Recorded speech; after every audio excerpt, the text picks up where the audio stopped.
au passage, c'est anecdotique, mais Oui, tu voulais mais en parler, juste, l'histoire du... je Ouais. voulais en parler parce que c'est absolument pas contre Souleymane Diawara. Évidemment, c'est un grand artisan du sacre de 2010 où il était en défense centrale, mais c'est la com de Vincent Labrune. C'est n'importe quoi. Je veux dire, Souleymane Diawara, il arrive au club en 2009, il part en 2014 et tu retires le numéro 21, mais c'est-à-dire qu'en fait, si tu fais ça, il n'y a plus aucun numéro qui est disponible à Marseille. Quand tu regardes l'histoire de ce club, qui est plus que centenaire, que tu as eu des champions du monde, tu as eu des champions d'Europe, tu as eu des immenses joueurs, que ce soit français ou internationaux ou étrangers, et tu fais ça pour Souleymane Diawara, mais même lui, parce que Souleymane Diawara, il n'est pas dupe, il doit trouver ça ridicule. Non mais en plus, qu'on sache, Diawara n'a pas annoncé qu'il a arrêté sa carrière. C'est-à-dire, souvent tu fais ça pour un mec qui a passé beaucoup d'années dans un club et qui annonce qu'il va se retirer alors, parce qu'il a envie de s'arrêter ou qu'il va intégrer le staff. Mais tu sais, là où je rejoins un peu Karine, c'est que ça ressemble beaucoup à une volonté finalement de se dédouaner ou de se déculpabiliser. C'est-à-dire, Souleymane Diawara aurait peut-être voulu rester à l'Olympique de Marseille, on ne lui propose pas une prolongation. Il n'a pas annoncé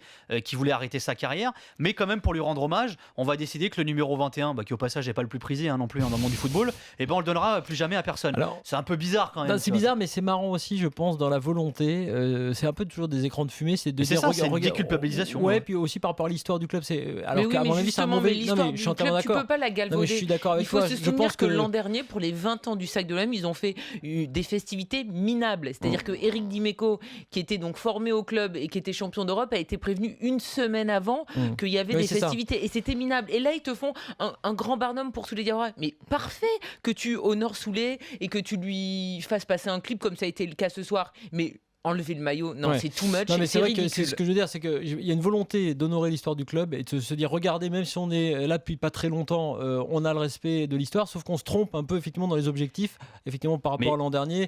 Et là, le numéro 21 enlevé, retiré, c'est effectivement un peu trop gros. Il y a une chose qu'ils font bien depuis quelques temps, c'est par exemple inviter des anciens grands joueurs de l'OM. Par exemple, il y a eu Alain Giresse cette saison, il y a eu Josip Skoblar. Donc souvent, quand tu as par exemple Giresse qui a joué à Marseille et à Bordeaux, et quand tu as un OM Bordeaux, il vient pour le coup d'envoi. Donc ça, c'est intéressant. Mais après, il faut arrêter l'histoire du Hall of Fame, c'est n'importe quoi.